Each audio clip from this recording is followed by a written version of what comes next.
श्री गोविंद प्रभु महाराज की जय। सर्वज्ञ श्री चक्रधर स्वामी की जय। मेरे प्यारे भाइयों बहनों, आप सभी को मेरा दंडोत प्रणाम।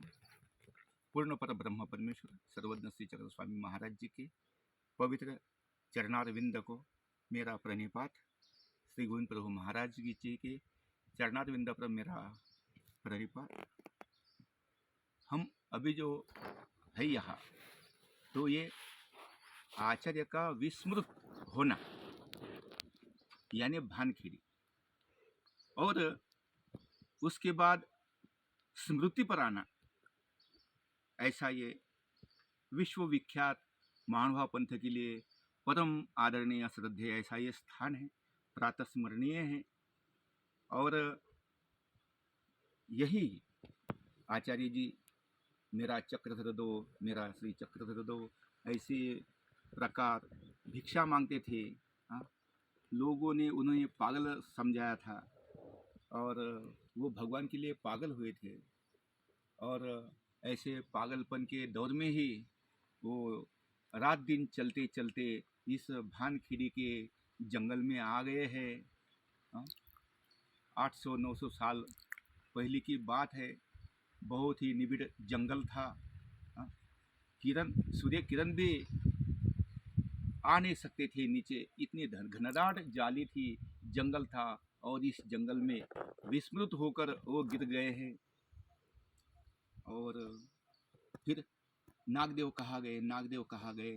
इस प्रकार महादंबा जो आचार्य जी की बहन थी, तो अभी किसको पूछे इस प्रकार। और फिर वो श्री प्रभु बाबा जी के पास श्री परमेश्वरपुर रिद्धपुर आई और उन्होंने स्वामी जी को प्रणिपात किया, दंडवत डाले और उनकी आंखों से आंसू बह रहे थे। और ऐसे आंसू बहते हुए उन्होंने पूछा, जी ये नागदेव कहाँ चले गया, कुछ दिखता नहीं, कितने दिन से मैं उसकी प्रतीक्षा कर रही हूँ, मैं शोध रही हूँ उसे, लेकिन वो दिखता नहीं, कहाँ गया जी, आप बताओ जी। पूर्ण पर ब्रह्म परमेश्वर सर्वज्ञ श्री चक्र प्रभु जी ने आपको हमें सौंपा है और हम सबको आचार्य नागदेव जी को सौंपा है, लेकिन वो दिखते नहीं, कहाँ चले गए। इस प्रकार तो भगवान जी ने तुरंत उसका समाधान करते हुए श्री प्रभु बाबा जी ने, जो वैदर्भ के राउल माए राउल बापू थे, हर समस्या का वो निवारण करते थे, हर समस्या का अंत उनके पास था। ऐसे पूर्ण पर ब्रह्म परमेश्वर के अवतार, हमारे मानवा पंथ के चौथे अवतार श्री प्रभु बाबा जी को उन्होंने कहा, और श्री प्रभु बाबा जी ने तुरंत कहा, मेली जाय म्हणे भानखेडी आसी, मेली भानखेडी जाय म्हणे, ना जाय म्हणे, ना जायची म्हणे, त्रिवार कहते थे। बोले भानखेड़ी को जाओ, ना जाओ, भानखेड़ी को ही जाओ।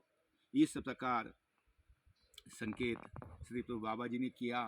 और वो रिद्धपुर से तब क्या व्यवस्था थी कि कहीं जाने की आने की, पाव पाव से जाते थे। तो वो पाव पाव से लोगों को पूछते पूछते उसको कहाँ पता था कहाँ भानखेड़ी है। वे तो गंगा तीर की थी महादायिसा, जो हमारी पहली आद्य कवित्री है, जो महादायिसा, वो महादायिसा के हमारे पंथ पर बहुत उपकार है। उनके स्वागत में, उनके आदरातिथ्य में हम जो भी शब्द बयान करते हैं वो बहुत कम है। ऐसी वो परम पवित्र आदरणीय प्रातस्मरणीय ऐसी वो महादायिसा थी। और वो पूछते पूछते पूछते पूछते ये जंगल तक आ गए। जंगल में जो बच्चे थे, गया चराने वाले थे, उनको उन्होंने पूछा कि आपने ऐसे कोई आदमी को देखा है जो पागल जैसे करता है। तो उन्हें कहा, हाँ माई, हमने ऐसे आदमी को देखा है। और उसके मुंह में हमने वो करवंद का जो रस है, जूस है, वो भी उसके मुख में डाला है और उसको हिफाजत के साथ हमने एक जाली में बिठा दिया है, सुला दिया है। इस प्रकार उन्होंने कहा। उसको बड़ा आनंद हो गया और वो कहने लगे, मुझे जल्दी से दिखाओ कहाँ है वो आदमी। और सब बाल गोपाल सब वो माता के रास्ता दिखाने के लिए आए।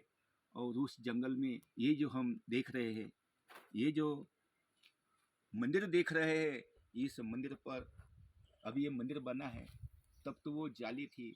तो वो जाली में वो जो आचार्य जी थे वो विस्मृत हो गए थे सर्वज्ञ के लिए, जो उन्होंने अपना प्राण तक त्याग देने की जैसे कसम खाई हो, लेकिन परब्रह्म परमेश्वर स्वामी जी ने उनको ये परमार्ग की सौंपी थी।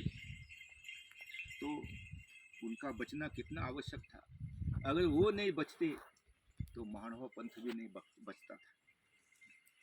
तो यहाँ वो विस्मृत थे और महादायसा ने उनको शुद्धि पर लाया। बच्चों ने वो जो करवंद थे, करवंद के फल थे, उसके वो जो जूस था, वो जो रस था, उनके मुंह में डाला, उनको शुद्धि पर लाया। और महादायसा कहते हैं, हे नागदेव, अरे उठो। तो वो नागदेव कहते हैं, कहाँ है मेरे स्वामी, कहाँ है मेरे स्वामी। वो महादायसा कहते हैं कि परमेश्वरपुर में है हमारे स्वामी। तब नागदेव जी कहते हैं, नहीं नहीं, परमेश्वरपुर में है, हमारे स्वामी चले गए। तो इस प्रकार महादायसा ने उनको समझाया। हमें सबको श्री प्रभु बाबा जी के सानिध्य में हमारे स्वामी जी ने रखा है। अभी वही हमारे पूर्ण पर ब्रह्म परमेश्वर श्री गुरु प्रभु महाराज, हमारे श्री सर्वज्ञ श्री, इनके जो गुरु है, उनके स्वाधीन हमको किया है। और हमें सब उनको ही मानना है, उनके पास जाना। इस प्रकार उसने कहा, उनको समझाया बुझाया। इतने अशक्त हो गए थे, परमेश्वर के लिए पागल हो गए थे।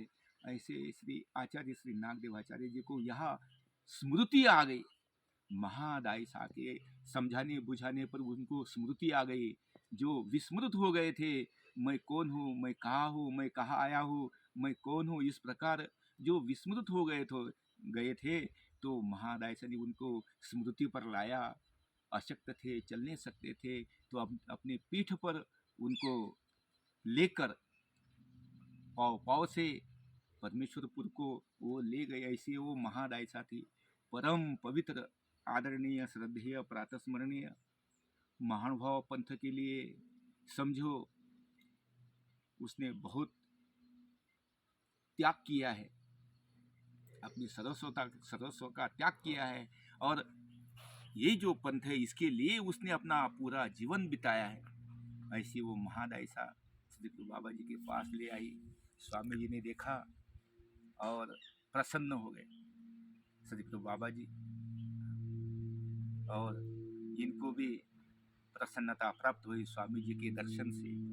ऐसे वो आचार्य, और ये जो निबिड़ जंगल है, ये निबिड़ जंगल में हम जी ये जो देख रहे हैं, ये जो स्थान है, ये श्री बाबा जी का डांडी खालोनी स्थान कहती है। यानी डांडी खालोने, यहाँ श्री बाबा जी जब आए तो पालखी में बैठे आए थे। आचार्य नागदेव आचार्य थे, महिम भट्ट थे, ऐसे बहुत सारे भक्त मंडली थे। स्वामी जी को घूमने की प्रवृत्त हो गई थी। रुद्रपुर छोड़कर स्वामी जी घूम रहे थे। तो घूमते घूमते यहाँ आ गए और स्वामी जी यहाँ रुक गए। स्वामी जी की पालकी यहाँ नीचे की और स्वामी जी उतर गए, यहाँ बैठ गए प्रसन्नता के साथ। ये जो नाला बहता है, इस नाले का स्वामी जी ने उस समय पानी ग्रहण किया है। यहाँ स्वामी जी ने पानी पिया, आसन स्थान कहते हैं। इस प्रकार ये जो महादेव जी का जो मंदिर था उस समय, तो उस जगह पर स्वामी जी बैठ गए हैं और अपना जो अस्तित्व है स्वामी जी ने यहाँ रखा है। ऐसा सदगुरु महाराज जी का ये स्थान है। अतीव आनंददायी, स्मरणशील तपस्वियों के लिए तो बहुत ही उत्कृष्ट है। किसी की आवाज नहीं, किसी का शोर नहीं, किसी का कुछ नहीं, बस मैं और मेरा परमेश्वर। जग से आंखें बंद करी तो सूरदास को दर्श हुए, जगत से आंखें जब आदमी बंद करते हैं तो वो आदमी नहीं रहता, वो संत हो जाता है, क्योंकि वो परम पवित्र कृपालु परमेश्वर के नजदीक जाता है। परमेश्वर को वो देखता है, जग को नहीं देखता है।